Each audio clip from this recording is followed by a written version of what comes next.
Hello बच्चों, एक बार फिर आपका स्वागत है फिजिक्स विजडम एकेडमी में। और आज का हमारा टॉपिक होने वाला है refraction of light. Refraction of light एक डेली फिनोमिना है, आप डेली लाइफ में भी इसे देखते होंगे। जब भी लाइट एक मीडियम से दूसरे मीडियम में ट्रेवल करती है तो वो बैंड हो जाती है, या तो वो टुवर्ड द नॉर्मल बैंड होती है या away from the normal band होती है, यानी कि अपने पाथ को वो चेंज कर देती है। यही जो पाथ का चेंज करना होता है, इसी को हम रिफ्रैक्शन ऑफ लाइट बोलते हैं। अगर हम साइंस की लैंग्वेज में बोले तो साइंस की लैंग्वेज में से बोला जाएगा the bending of light as it enters from one transparent medium to the another transparent medium is called refraction of light. तो एक्चुअली होता क्या है, देखिए हमें पता है लाइट हमेशा स्ट्रेट लाइन में ट्रेवल करती है, बट ये तब तक ट्रेवल करती है जब तक कि वो मीडियम चेंज ना हो। एक बार अगर मीडियम चेंज हो जाएगा तो वो जो लाइट का जो पाथ है वो भी चेंज हो जाएगा, वो उस मीडियम में स्ट्रेट लाइन में रहेगा, ठीक है, बट वो उसका जो पाथ है इनिशियल वाले पाथ से थोड़ा अलग हो जाएगा। अब वो किस तरह का होगा पाथ, यानी कि वो बैंड किस तरफ करेगी, एंगल ज्यादा बनाएगी या कम बनाएगी, it purely depends on the nature of the medium, कि वो मीडियम किस तरह का है हमारा। ठीक है, तो हम अगर एक एग्जांपल से समझे कि आपने देखा होगा कि अगर एक ग्लास लेते हैं और एक ग्लास में हम वाटर फिल कर दिया हमने, और उसमें अगर हम पेंसिल डाल देते तो आप देखोगे वो पेंसिल जो है थोड़ा टिल्टेड दिखाई देती है हमें साइड से। ऐसे ही कॉइन डाल दिया, हाफ आउटसाइड है हाफ डिप है वाटर में, तो वो भी थोड़ा बड़ा दिखाई देता है। तो ये जो सारे फिनोमिना ये रिफ्रैक्शन पे बेस्ड होते हैं। Twinkling of star atmospheric reflection पे बेस्ड है, और जो एक स्पार्कलिंग ऑफ डायमंड ये भी आपका जो है रिफ्रैक्शन पे बेस्ड है। तो बहुत सारे नेचुरल फिनोमिना, बहुत सारे ऐसे फिनोमिना एग्जिस्ट करते हैं जो कि रिफ्रैक्शन पर बेस्ड होते हैं। अब इसको हम रे के थ्रू समझते हैं कि सपोज हमारे पास दो मीडियम है। एक मीडियम हम ले लेते हैं एयर और दूसरा मीडियम हम लेते हैं ग्लास, और ये जो है हमारा नॉर्मल है। भाई नॉर्मल तो हमें बनाना ही पड़ेगा, क्योंकि एंगल ऑफ इंसिडेंस जो मेजर किया जाता है वो नॉर्मल से मेजर किया जाता है, तो यहां पे नॉर्मल तो हमें ड्रॉ करना ही पड़ेगा। तो ये है हमारी लाइट रे, इसको हम कहते हैं इंसिडेंट रे। ठीक है, ये रे कहीं किसी ऑब्जेक्ट से आ रही होगी। अब जैसे ही ये रे एक दूसरे मीडियम में यानी एयर से ग्लास में एंटर करती है, so it is seen that it will bend towards the normal. Actual path इसका क्या था, एक्चुअल पाथ था इसका ये, बट जैसे ही ग्लास मीडियम में हमने लगाया तो ये क्या हो गई, बैंड हो गई टुवर्ड्स द नॉर्मल। अब ये जो रे है ये बन जाएगी आपकी रिफ्रैक्टेड रे। इसका कोई रोल नहीं है, इसको हम हटा देते हैं कंफ्यूज होने के लिए। हम कोई भी ऐसे पैरामीटर नहीं छोड़ना चाहते कि जिससे कोई स्टूडेंट कंफ्यूज हो जाए कि ये भी हमें ड्रॉ करना है नहीं। तो ये आपकी है रिफ्रैक्टेड रे, और ये जो है आपका एंगल ऑफ रिफ्रैक्शन। क्या है ये आपका एंगल ऑफ रिफ्रैक्शन। ठीक है, अगर मैं लाइट को एंटर करवाऊं ग्लास से एयर में, अब क्या है हमारा, ये वाला मीडियम एयर है और ये ग्लास है, और ये आपका हो गया नॉर्मल, और ये रही हमारी लाइट रे। ठीक है, अगेन वही आई, यहां पे भी आई बना देते हैं, angle of incident, angle of refraction, और ये आपका है एंगल ऑफ इंसिडेंस। ठीक है, सो यहां पर ये देखा जाता है कि जो लाइट है वो नॉर्मल की तरफ अब बैंड नहीं होगी, वो away from the normal band होती है इस केस में। तो जब आपकी लाइट एयर से ग्लास में ट्रेवल कर रही है तो ये टुवर्ड द नॉर्मल बैंड हो जाती है। जब आपकी लाइट ग्लास से एयर ट्रेवल कर रही है तो ये आपकी away from the normal band होती है। रिफ्लेक्शन ये भी और रिफ्रैक्शन ये भी है। ठीक है, अब यहां पे आप देखोगे एंगल ऑफ इंसिडेंस जो है वो आपका कम है और एंगल ऑफ रिफ्रैक्शन आपका ज्यादा है। यहां पर आपका एंगल ऑफ इंसिडेंस ज्यादा है और एंगल ऑफ रिफ्रैक्शन कम है। ठीक है, अब हम एक पैरामीटर समझते हैं और एक क्वांटिटी हम यहां पे यूज कर रहे हैं, that is called optical density. What is optical density? देखिए लाइट जो है वो हर मीडियम में ट्रैवल नहीं कर सकती। अगर लाइट को आप एक सॉलिड मेटल के अंदर ट्रैवल करवाना चाहो तो उसमें वो ट्रैवल नहीं करेगी, बट वो ग्लास के अंदर ट्रैवल कर जाएगी, वो वाटर के अंदर ट्रैवल कर जाएगी, वो केरोसिन ऑयल के अंदर ट्रैवल कर जाएगी, वो अल्कोहल के अंदर ट्रैवल कर जाएगी। यानी इतने सारे मीडियम है उसमें ट्रैवल कर जाएगी, बट बहुत सारे ऐसे मीडियम भी है जिसमें ट्रैवल नहीं कर सकती। लकड़ी के अंदर लाइट ट्रैवल नहीं कर पाएगी, तो मीडियम तो वो भी कहलाएगी ना। तो लाइट जिन मीडियम में ट्रेवल कर सकती है उन मीडियम को हम बोलते हैं ऑप्टिकल मीडियम, और उन मीडियम की होती है कुछ डेंसिटी जिसको हम बोलते हैं ऑप्टिकल डेंसिटी। सो ऑप्टिकल मीडियम आपको समझ में आया कि वो मीडियम जिसमें लाइट ट्रेवल कर सकती है, और ऑप्टिकल डेंसिटी उस मीडियम की कंस्ट्रक्शन पे डिपेंड करेगी। ठीक है, कि लाइट जो है वो किस तरफ बैंड होगी, टुवर्ड्स द नॉर्मल या फिर अवे फ्रॉम द नॉर्मल। ठीक है, अब वो भी जान लेते हैं कि भाई ऑप्टिकल डेंसिटी किस तरह से अलग अलग होती है। ये देखा जाता है जब भी लाइट आपकी एक मीडियम से दूसरे मीडियम में ट्रेवल करती है, चाहे वो एयर से ग्लास हो या ग्लास से एयर हो, there is a change in speed of light. ठीक है, उसकी स्पीड में जो है वो चेंज आ जाता है। अब स्पीड में चेंज कितना आएगा, कम आएगा, ज्यादा आएगा या बढ़ जाएगी, it depends on the nature of the medium. Optical medium पे डिपेंड करेगा कि भाई कितना चेंज आएगा। तो यहां पर हम क्या कर रहे हैं, हम एक जो है टर्म डिफाइन कर रहे हैं ऑप्टिकल डेंसिटी से रिलेटेड, दैट इज एयर को हम नाम दे देते हैं रेयरर मीडियम, और ग्लास को हम नाम दे देते हैं डेंसर मीडियम। जिन मीडियम में स्पीड ऑफ लाइट डिक्रीज हो जाती है उनको हम बोलते हैं ऑप्टिकली डेंसर मीडियम, और जिन मीडियम में जाकर स्पीड ऑफ लाइट आपकी बढ़ जाती है उनको बोलते हैं ऑप्टिकली रेयरर मीडियम।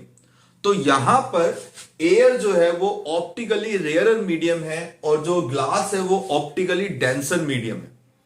तो अगर आपकी लाइट एयर से ग्लास में जा रही है तो उसकी स्पीड क्या हो जाएगी, कम, और जब भी आपकी स्पीड या फिर मैं बोलूं वेलोसिटी कम हो जाएगी तो it will band towards the normal, वो नॉर्मल की तरफ बैंड हो जाएगी।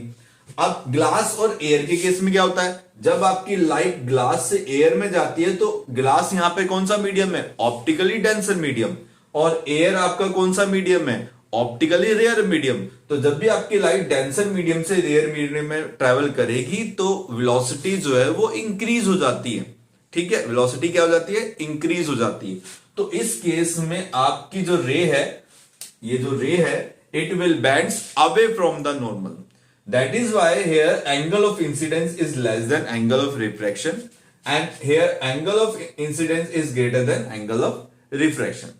तो ये कुछ हमारा जो है स्टार्टिंग का है, जिसमें मैंने आपको बताया कि रिफ्रैक्शन ऑफ लाइट होता क्या है, what is optical density, what is optical medium. तो एक चीज याद रखना, optically denser medium are those in which velocity of the light decreases, and optically rare medium are those in which velocity of the light increases. ठीक है, ये दो terms जो है वो याद रखना। अब हम जान लेते हैं कि ऑप्टिकल डेंसिटी और मास डेंसिटी में क्या फर्क है।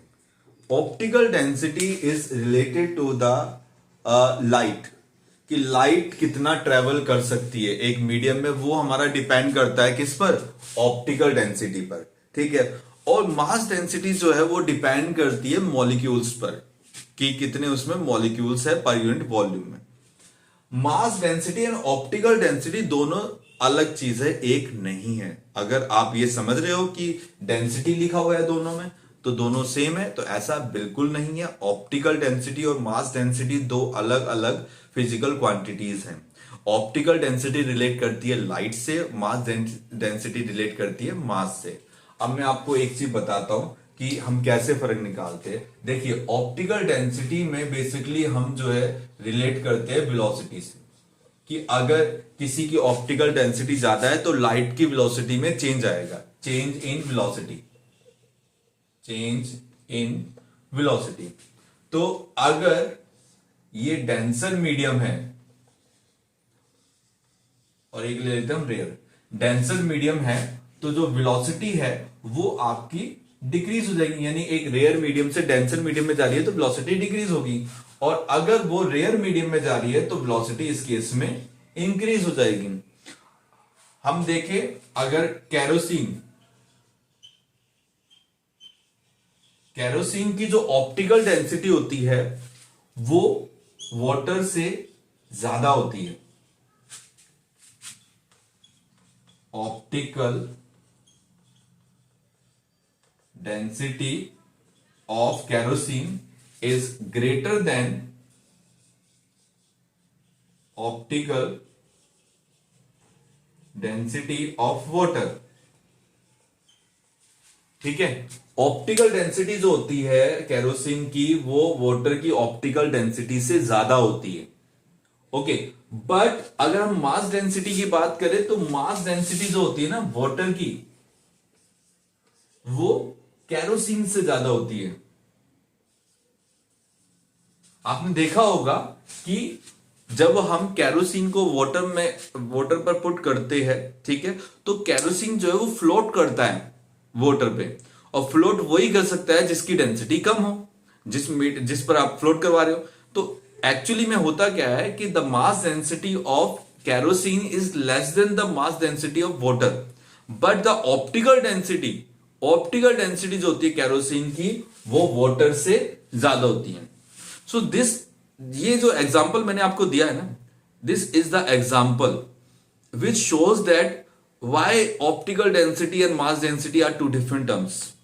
ठीक है ना, ये इस एग्जाम्पल से आपको समझ में आ जाना चाहिए। अब हम आते हैं laws of refraction of light. Laws of refraction of light. Laws of refraction of light क्या होते हैं? जैसे कि आपके laws of reflection of light बनाए गए हैं, ऐसे ही लाइट के ट्रेवल करने के रिफ्रैक्शन के केस में भी कुछ नियम बनाए गए, कुछ रूल्स बनाए गए जिनको हम लॉज में डिफाइन करते हैं। और यहां पे जो पहला रूल है वो सेम है जो आपका लॉज ऑफ रिफ्लेक्शन में था, that is the incident ray, the refracted ray and the normal at the point of the interface all lie in the same plane. जो ये सारे हैं वो एक ही प्लेन पर लाई करेंगे। तो जो पहला जो रूल है वो, ये पहला जो लॉ है इसका, वो सेम है, दोनों में सेम रहता है, लॉज ऑफ रिफ्लेक्शन में भी और लॉज ऑफ रिफ्रैक्शन में भी। बट जो सेकंड है वो आपका इंपॉर्टेंट है। ठीक है, पहले मैं फर्स्ट लिख देता हूं यहां पे, incident ray comma refracted ray and normal at the point of incidence on the interface all lie in the same plane।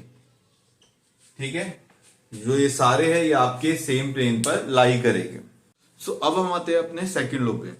Second law जो है बहुत इंपॉर्टेंट है। आपको पता है कि जब एक लाइट ट्रेवल करती है एक मीडियम से दूसरे मीडियम में तो it will bends away from the normal और towards the normal.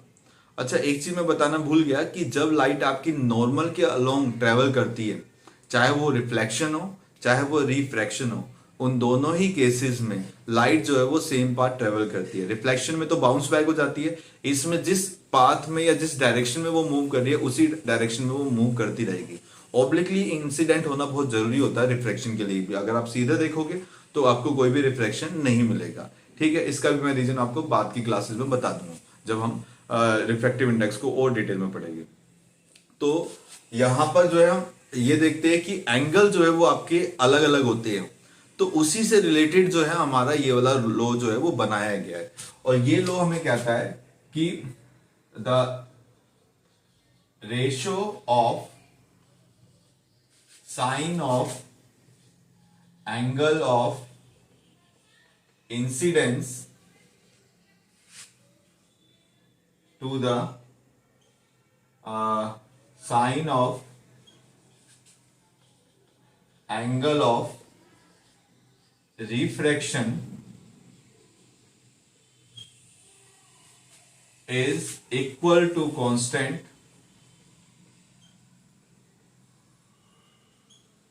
for a given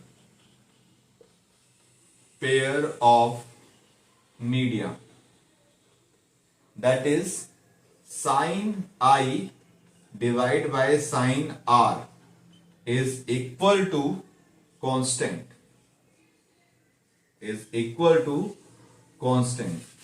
और ये जो कांस्टेंट है इसी को हम कहते हैं रिफ्रैक्टिव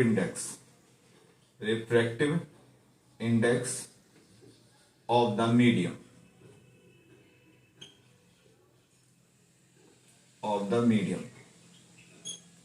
और यही जो लॉ होता है, जो सेकंड स्टेटमेंट है, इसी को हमने बोला है स्नेल्स लॉ। ठीक है, यही जो है आपका क्या कहलाता है, स्नेल्स लॉ। तो ये कहता है the ratio of sine of angle of incidence to the sine of angle of refraction is equal to constant for a given pair of media, यानी इनका जो रेशियो है वो कांस्टेंट रहेगा, और इस कांस्टेंट को ही हमने नाम दिया है refractive index of the medium. इसको मैं आपको एक्सप्लेन करता हूं। ओके, सो ये जो है हमारा होता है Snell's law. Snell's law basically हमें जो है बताता है कि अगर एंगल ऑफ इंसिडेंस ये है और एंगल ऑफ रिफ्रैक्शन ये होगा तो इस कांस्टेंट की वैल्यू क्या आएगी, और यही कांस्टेंट मैंने आपको बताया कि क्या होता है, ये होता है आपका रिफ्रैक्टिव इंडेक्स।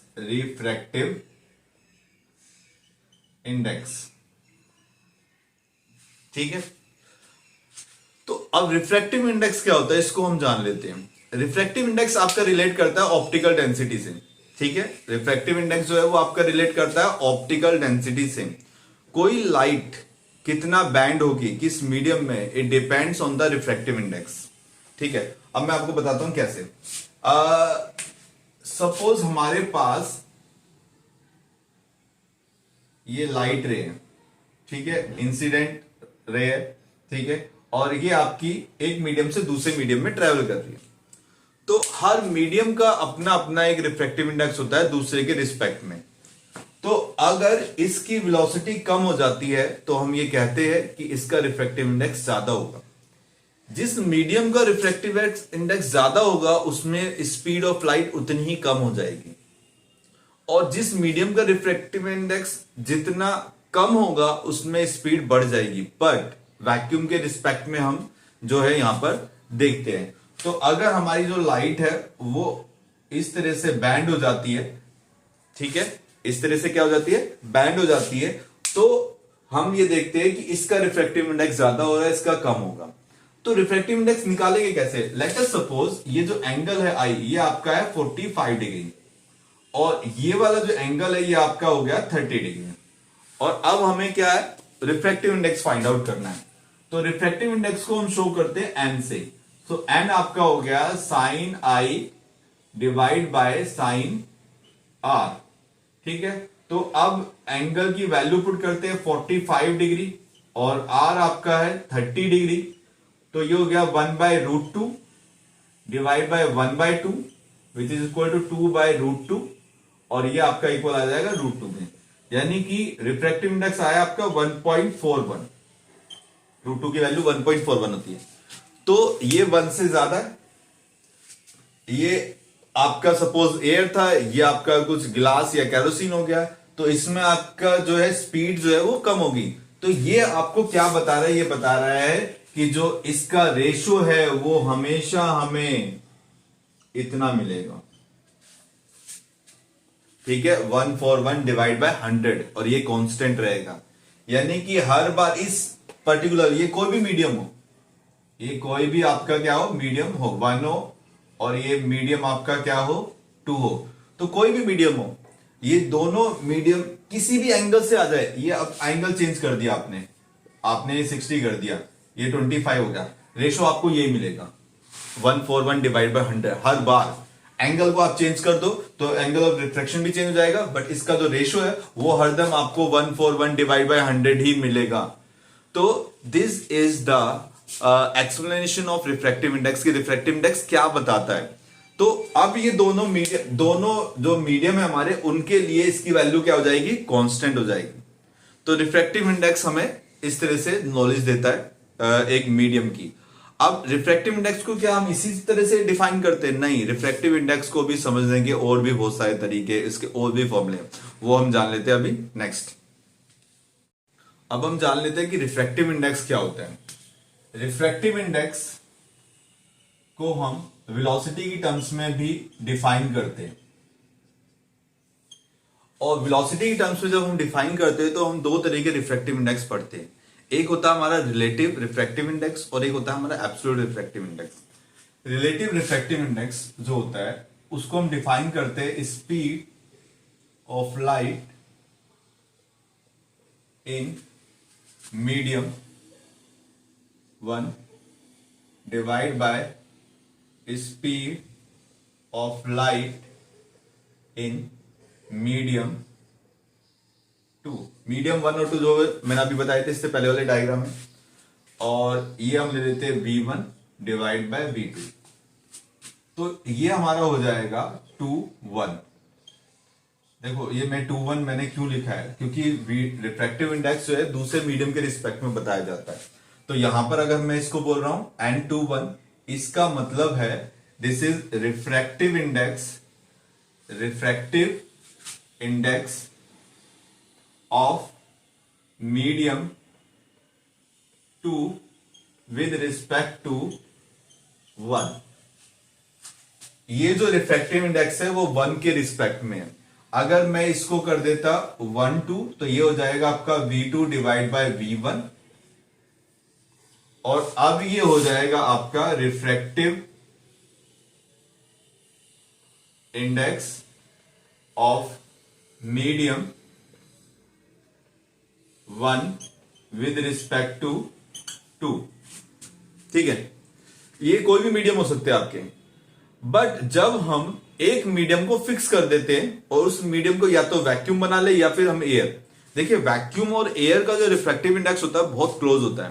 वैक्यूम का रिफ्रैक्टिव इंडेक्स क्योंकि मॉलिक्यूल्स होते ही नहीं है तो इसलिए हम उसको 1 ले लेते हैं, और जो आपका एयर होता है उसमें थोड़े बहुत मॉलिक्यूल्स होते हैं तो उसको हम लेते हैं 1.0003 या 5। ठीक है, इस तरह से। तो उसका जो रिफ्रैक्टिव इंडेक्स है अगर हम देखें वो सेम ही आता है, तो हम ज्यादातर केसेस में एयर बोल देते हैं, और जब हम एक मीडियम को फिक्स कर देते हैं तो हमारा रिफ्रैक्टिव इंडेक्स बन जाता है एब्सोल्यूट रिफ्रैक्टिव इंडेक्स। और ये ज्यादातर पेपर में आपका पूछा जाता है कि what is absolute refractive index. Absolute refractive index क्या होता है? तो एब्सोल्यूट रिफ्रैक्टिव इंडेक्स होता है आपका speed of light in air और vacuum divide by speed of light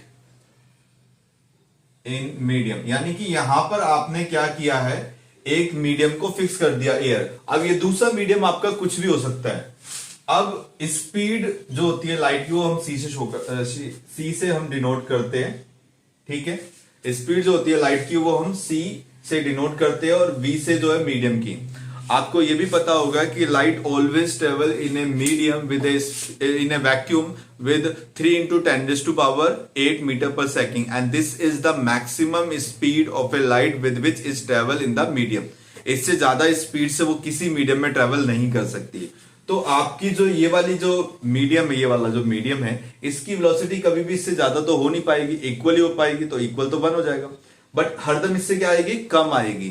तो इसका मतलब जो रिफ्रैक्टिव इंडेक्स होगा आपका अदर देन वैक्यूम, वो ऑलवेज ग्रेटर देन 1 होगा।